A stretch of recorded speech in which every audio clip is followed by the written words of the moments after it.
Här var alltså vägen vi kom upp här. Väldigt brant. Det är trappsteg här. Så kommer man in till berget. Grottöppningen kommer här. Pil in. Okej, vi går in, kollar. Se hur det ser ut.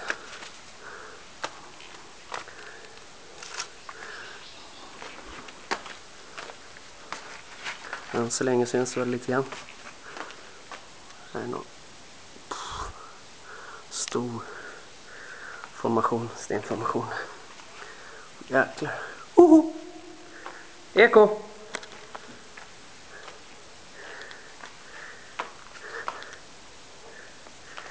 Här. Oj. Så. Gabbe, tar du med min bira? Står där utanför. Ja. Den passar jättebra in i den här naturfilmen. Kommer vi här. Oj. Oj. Oj, titta. Här är en Buddha.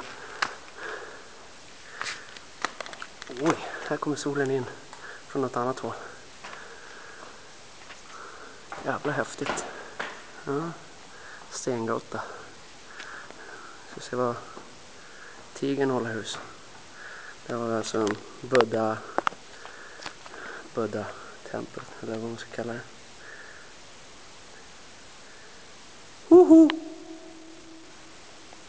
Det är bara du och jag, Gabbe. Maxat.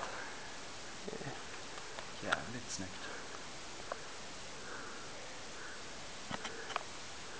Ja, alltså ingången igen. Ganska svalt här inne.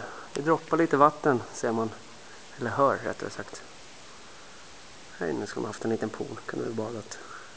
Får lite lagunen där nere.